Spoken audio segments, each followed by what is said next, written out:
Parce que de nombreux a priori subsistent encore sur les parcours en alternance, le préfet des Landes a souhaité organiser une journée de valorisation de ces parcours à travers la visite de l'entreprise Massy installée à Eugas.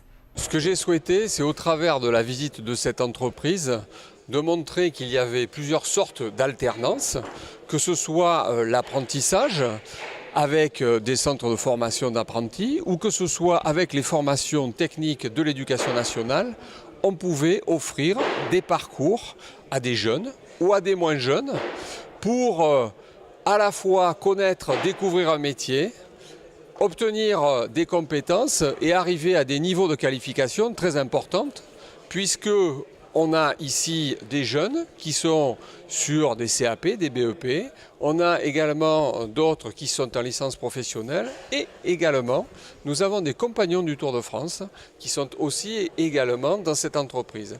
Donc ce que je voulais montrer, c'est qu'il n'y a pas à opposer la formation professionnelle avec la formation technique portée par l'éducation nationale, mais que dans notre époque où les métiers vont évoluer très vite, que nous avons besoin de pouvoir à la fois monter en compétences théoriques, pratiques, avec justement du travail très concret dans une entreprise avec toute la diversité qu'elle peut offrir, que ce soit en charpente, que ce soit en zinguerie, que ce soit en bardage, bref, tout ce que l'on peut trouver dans le bâtiment.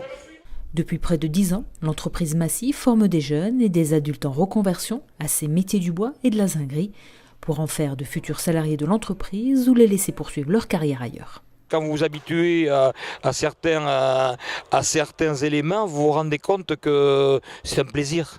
On ne les recrute pas tous parce que pour diverses raisons, ils partent vers ailleurs. Mais avant tout, on fait de la formation, on les forme. Peut-être pour d'autres, les compagnons, c'est un système où ils viennent un an et ils partent.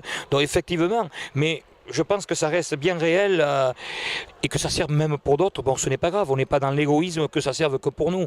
Le bâtiment, c'est une grande famille et tant mieux si ça sert pour d'autres. Mais le principal, c'est de transmettre à nos jeunes. Ce qui est bien ici et ce que moi j'apprécie particulièrement, c'est de pouvoir restituer un peu ce qu'on m'a appris. Ce que je trouve important aussi, c'est que l'interlocuteur ou même le jeune qui est devant moi, il soit intéressé. Et ça me donne encore plus envie de lui donner le savoir qu'on m'a transmis juste avant. Et bon, ça fait partie quand même d'un juste retour, quoi. Une transmission du savoir qui permet d'acquérir des compétences complémentaires à celles acquises sur les bancs de l'école, que le préfet a souhaité valoriser auprès des jeunes et des institutionnels et que les entreprises souhaiteraient également voir mises en avant pour leur développement économique. On ne parle pas de formation nulle part. Y a-t-il un document économique où on parle de formation ? Y a-t-il dans les appels d'offres des éléments concernant la formation ? Non. Et c'est ce que j'ai dit à un moment, faudra-t-il un jour peut-être mettre ces éléments dans des appels d'offres ? Et pourquoi pas ? À égalité, une entreprise qui forme, elle a le marché. Pour l'instant, non. Parce que je pense qu'on ne s'est pas donné les moyens de protéger et de faire grandir la formation. En attendant que la formation devienne un critère pour les appels d'offres, le gouvernement a prévu d'y consacrer 15 milliards d'euros sur 5 ans.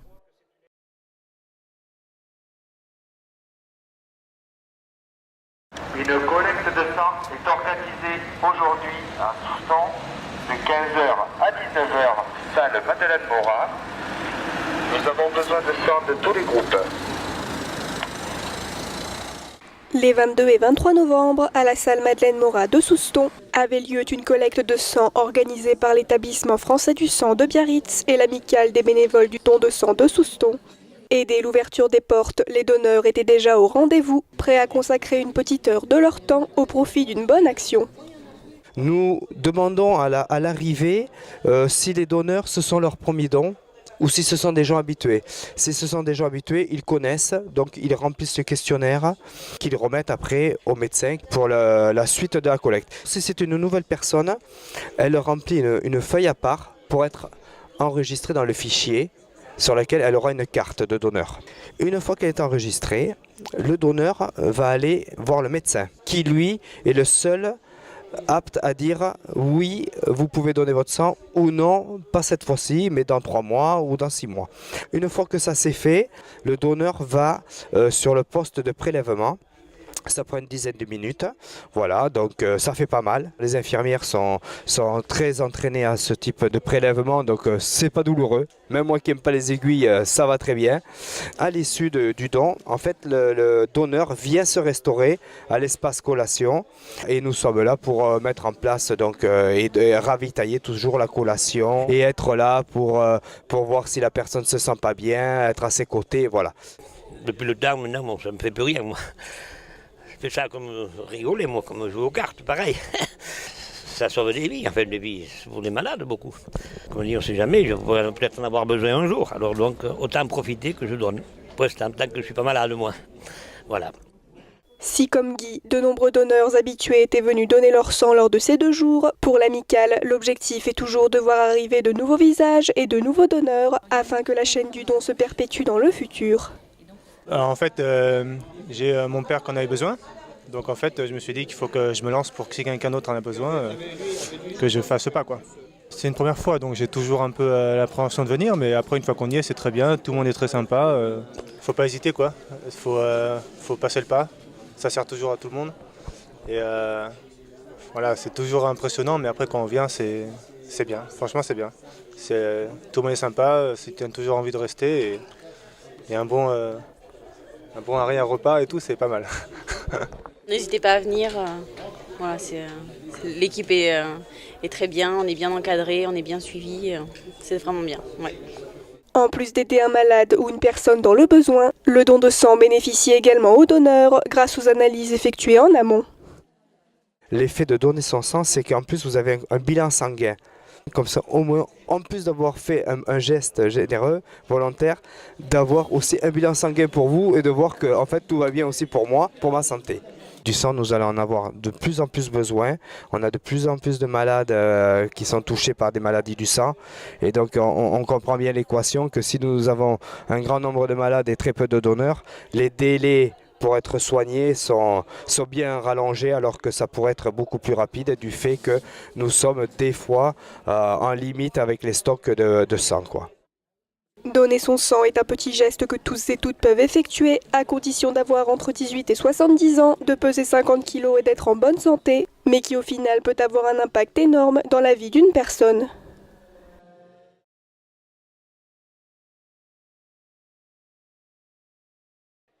Depuis 11 ans, le Lions Club Hossegor-Côte Sud des Landes organise à Cabreton le Salon du chocolat, qui regroupe des artisans chocolatiers de la région, mais également des producteurs venus présenter leurs gourmandises, parmi lesquels des fidèles du salon, à l'image de la pâtisserie-chocolaterie Nicolas Ponce, qui propose du chocolat, mais pas seulement. Sa spécialité en tourte au foie gras aux pommes et tourte au foie gras oignon confit qu'on vend toute l'année. Ça, c'est son père qui avait créé ça en 1990 et qui marche très très bien. Et puis bon, c'est une réputation pour lui, quoi. Tourte au foie gras, chocolat, fruits confits, nougat, champagne et également vin font partie des différentes saveurs à découvrir sur ce salon. C'est des vins qu'on ne trouve pas déjà en grande surface. Voilà. On a une grosse clientèle particulière. Et ensuite, voilà, on vient dans des petits salons comme ça qui sont très agréables, familiaux. On fait aussi d'autres gros salons parce que on adore aller au contact, présenter notre produit parce que c'est très important aussi de présenter aux gens le produit. Parce que c'est vrai que la plupart des gens sont novices, que ça soit dans le vin ou dans le chocolat, et ils aiment bien poser des questions et que nous on est là pour leur répondre. Et justement, est-ce que le vin se marie bien avec le chocolat ? Ça se marie très bien. Donc après, il faut savoir que tous les vins ne se marient pas avec le chocolat. Je conseillerais un vin qui va plutôt vers le merlot, beaucoup plus vers le merlot, parce que le merlot est un cépage qui est vraiment très fruité, très velouté. Que le cabernet est un cépage beaucoup plus tannique. Il faut arriver à faire le mariage chocolat-merlot. Voilà, et ça passe très très bien. Nouveau venu cette année, le Château Chêne-Liège a donc découvert le salon du chocolat du Lions Club, dont l'intégralité des bénéfices sert à financer diverses actions locales ou nationales. Alors on intervient aussi plus localement sur Alzheimer. Tous les ans, on fait en faveur des EHPAD une opération plus spécifiquement destinée à ces gens qui sont malades, qui ont cette maladie. On envoie aussi tous les ans des jeunes enfants en vacances et on a une multitude d'autres opérations culturelles aussi, comme des concours d'éloquence, des concours d'affiches, etc. On a un grand catalogue. Des actions caritatives qui ne peuvent se faire sans bénévoles qui donnent de leur temps pour organiser ces manifestations. Le Lions Club Hossegor-Côte-Sud-des-Landes lance d'ailleurs un appel pour recruter de nouveaux membres. Plus on est nombreux et plus les idées peuvent être, je dirais, différentes et variées. Et puis aussi, il faut reconnaître que dans un club, nous sommes, pour certains, avançant en âge. Eh bien, il faut qu'effectivement, nous ayons de nouveaux membres, jeunes ou jeunes retraités, et surtout, bien sûr, du temps à donner, mais au-delà du temps, de bonnes idées pour nous permettre justement de renouveler nos manifestations. Et on peut constater que tous ceux qui nous ont rejoints ces 2-3 dernières années sont tous encore membres de notre club et tous très dynamiques et très contents. Très contents d'être venus parce que ça leur donne vraiment, je ne dirais pas la raison d'être, mais une des raisons de se lever le matin, d'être en forme et d'avoir envie de faire quelque chose de concret, d'aider, puisque notre devise à nous c'est servir, donc rendre service autour de nous. Si vous aussi, vous souhaitez devenir un Lion c'est servir, contactez le Lions Club Hossegor-Côte-Sud-des-Landes via leur site internet.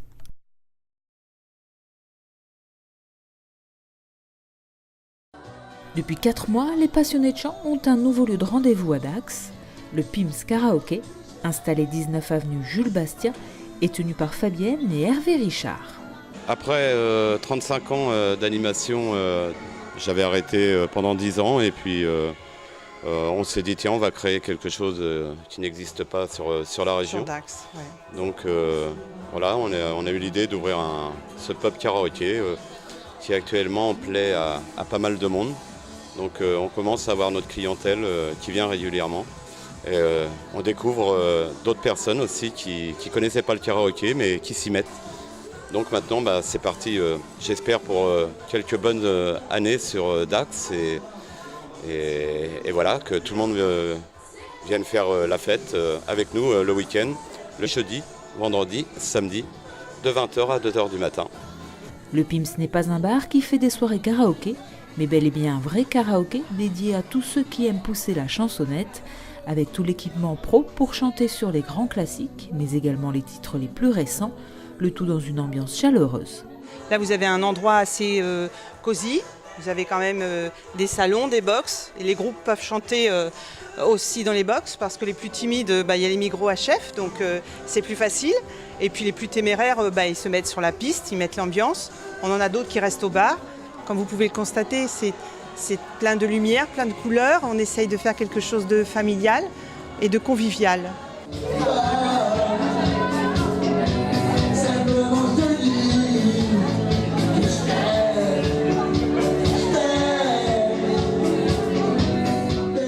On a mis en place un logiciel où on est branché directement sur un réseau parisien.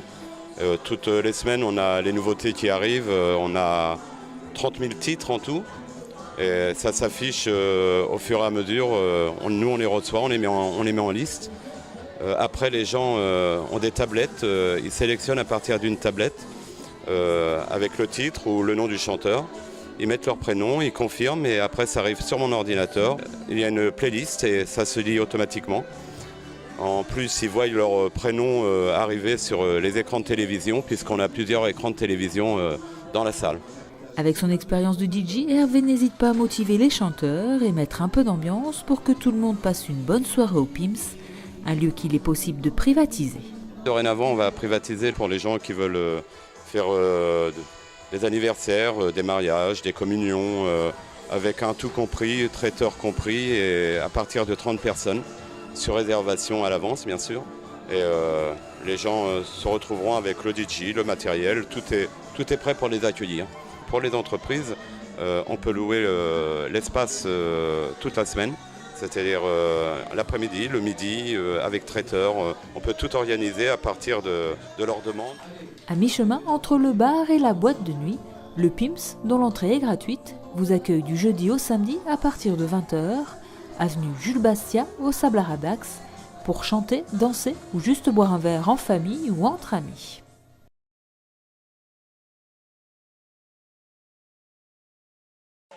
Sur sa pelouse, le Saint-Paul Sport Rugby recevait le Peyrehorade Sport Rugby Pays d'Ort pour l'avant-dernier match de la phase allée de Fédéral 2. Les Saint-Paulois au fond du classement de la poule avaient besoin de se rassurer suite à 2 larges défaites consécutives. À l'issue d'un match indécis jusqu'à la dernière minute du temps réglementaire, les Saint-Paulois l'emportent dans la douleur, 14-11. On sort de 15 jours très compliqués, on a pris 80 points en 2 matchs. Ce match on avait une énorme pression sur les épaules parce qu'aujourd'hui, clairement, Saint-Paul joue le maintien. Donc tous les matchs à la maison vont être importants.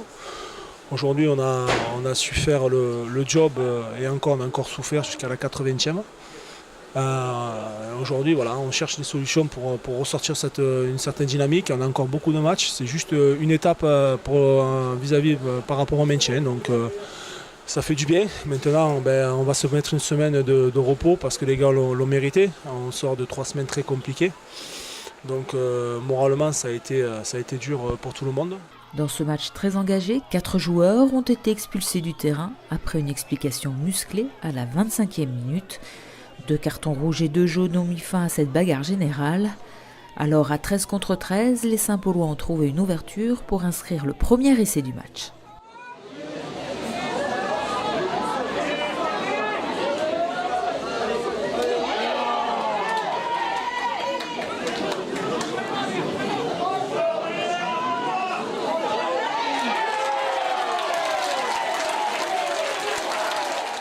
Avec 2 pénalités inscrites de part et d'autre, Saint-Paul a mené jusqu'à l'égalisation des Peyrehoradais à 3 minutes de la fin du temps réglementaire.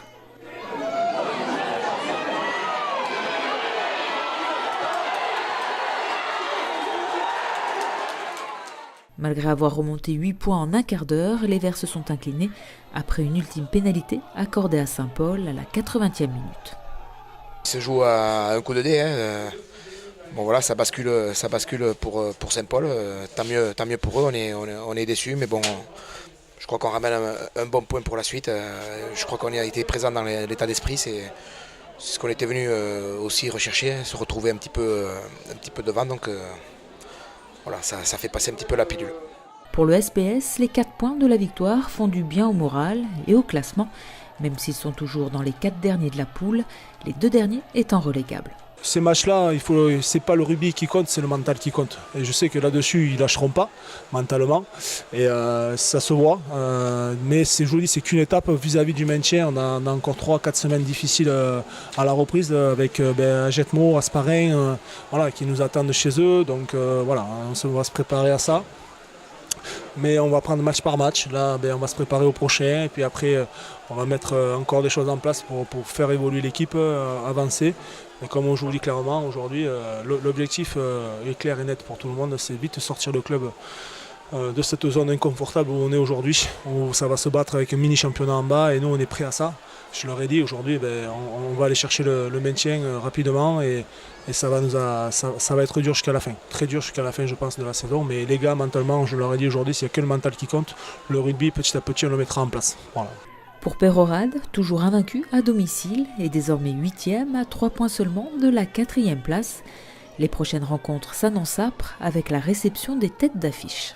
Ouais, on va recevoir Moléon, Aramitz et Salles les 3 prochains matchs, donc on sait que ça va être très dur. C'est les 3 premiers du championnat. Maintenant, si on arrive à les faire tomber chez nous, voilà, tout sera encore possible. La saison est encore très très longue, donc voilà, on est déçus de ne pas avoir gagné aujourd'hui, mais c'est comme ça. Pas de match la semaine prochaine pour les rugbymen de Fédéral 2, avant le dernier match de la phase allée, le 9 décembre.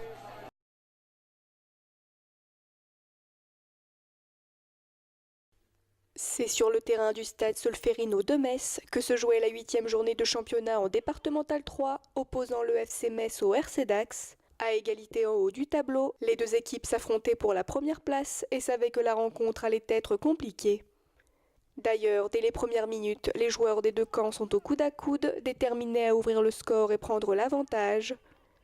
Et ce sont finalement les rouges et blancs qui seront les premiers à marquer avec un but du numéro 10.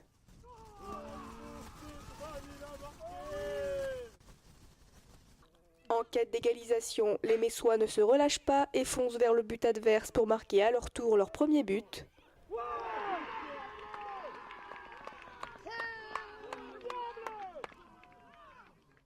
Et les Bleus finiront tout de même par prendre l'avantage avec un second but à la fin de la première mi-temps.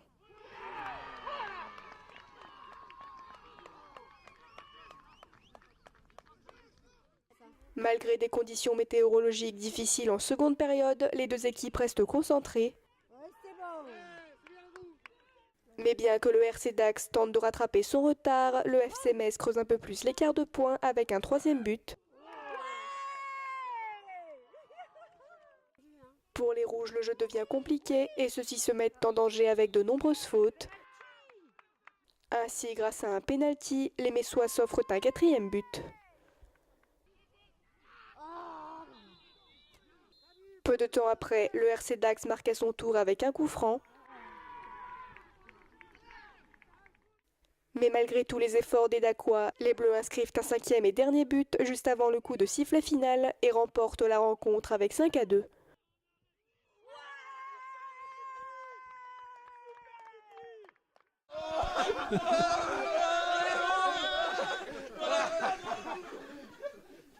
Ce match, il était aussi important comme les autres à venir, quoi. Donc c'était une équipe que je n'ai pas du tout sous-estimée.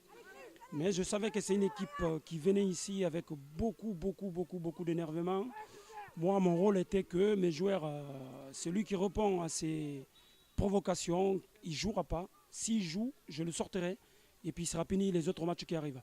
Parce que pour moi, c'était très clair aujourd'hui. Le match de la montée, ça ne se joue pas aujourd'hui. Ça se joue, on va dire, la fin de saison. Donc c'est une victoire qui fait plaisir.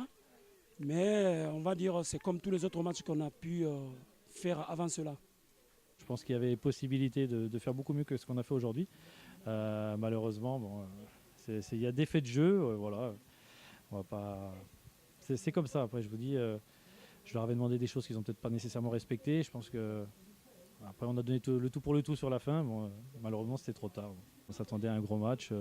On sait que c'était une grosse équipe. J'avais prévenu mes joueurs au départ. C'était la meilleure défense du championnat. On l'a vu aujourd'hui.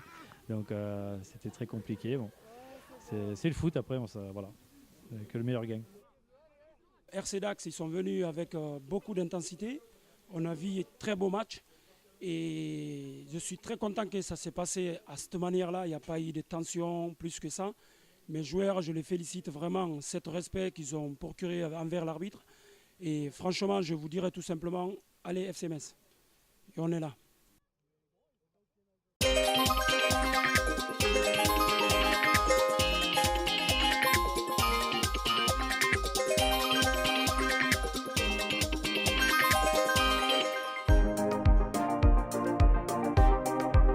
Dans quelques heures, quelques centaines d'écoliers affamés vont débarquer. L'équipe de ce restaurant scolaire est donc en pleine préparation des repas. Des repas placés sous le signe de la qualité gustative, nutritionnelle et si possible bio. Cette effervescence quotidienne est l'occasion pour le chef cuisinier Christophe d'apprendre les bases de la restauration à Aurélien, un jeune apprenti extrêmement motivé. Le métier de cuisinier en restauration collective concédée, c'est avant tout l'histoire d'une transmission. Leçon du jour, comment réussir un gratin de courgettes bio que les enfants vont adorer. Donc Aurélien, aujourd'hui on va faire un gratin de courgettes. Donc il faut surtout, c'est bien huiler ta plaque. Les courgettes, n'oublions pas de bien les étaler. Et on n'oublie pas le sel. Pas trop de sel, c'est pas trop bon pour la santé. Après, on remet une couche de gruyère. Alors, c'est quoi votre secret, chef? Moi je rajoute du gruyère râpé. Parce que les enfants, tout ce qui est gratiné, ils adorent. Donc ça facilite, alors ils aiment mieux manger des courgettes dans ce cas-là. En dehors de mitonner du gratin pour la crème de la crème des enfants, quelles sont vos missions quotidiennes, chef? Mes missions quotidiennes, c'est gérer mon équipe, la motiver. Parce qu'on fait pas loin de 900 couverts jour. Après, je m'occupe de tout ce qui est achat. J'essaie de passer mes commandes à la semaine pour être tranquille. J'ai un rôle de gérant, mais aussi de cuisinier. Chaque jour, le chef est assisté en cuisine par Aurélien. Attention, verdict du maître d'apprentissage. Aurélien est avec nous depuis le mois de septembre. C'est quelqu'un de très motivé, très courageux. Bon, ça va. Aurélien peut se détendre. Son maître d'apprentissage a l'air plutôt content de lui. Et la transmission de savoir-faire aux jeunes générations, le chef, ça lui tient vraiment à cœur. Oui, c'est important de transmettre son métier parce que moi, on me l'a transmis. Donc la moindre des choses, c'est que je le transmette aux autres. Ça peut faire qu'évoluer la profession. Les vraies choses du métier, on les apprend sur le lieu de travail. Et parmi tous les gestes techniques transmis patiemment par le maître Christophe, lequel préfère l'élève? Le chef m'a appris les techniques de base. Démonstration. Couper. Les morceaux de viande, fromage, de poisson. On tient comme ça. Et après on coupe. Dans les 12 000 cantines scolaires en gestion concédée, on fait la promotion d'une nourriture saine et bénéfique pour la santé humaine et qui respecte notre planète. L'établissement où travaille notre binôme est tout à fait en pointe et sert à ses jeunes convives des repas avec un maximum de produits bio, locaux et saisonniers. Explication. Les produits bio, c'est un style d'affichette. Donc on pose à côté du menu et l'enfant voit si c'est un produit bio, si c'est un produit local, un produit de saison. Mais cuisiner pour les jeunes publics demande souvent un peu d'imagination, notamment quand il s'agit d'essayer de leur faire manger du poisson, aliment pas trop populaire dans les cours de récré. Donc on avait fait, c'est une animation, c'était sur la mer. On leur a fait goûter, c'est une pêche au thon. Le sucré et le salé, c'est pas toujours évident et on a été surpris parce que les enfants, ils ont adoré. En sachant que les enfants n'aiment pas le poisson, on voulait trouver une solution pour leur faire manger avec la sauce. J'ai eu l'idée d'une sauce à base de poivron et j'ai été surpris, ils sont tous revenus pour la sauce et le poisson. Pour en savoir plus sur les métiers de la restauration collective, rendez-vous sur le site du Syndicat national de la restauration collective, snrc.fr.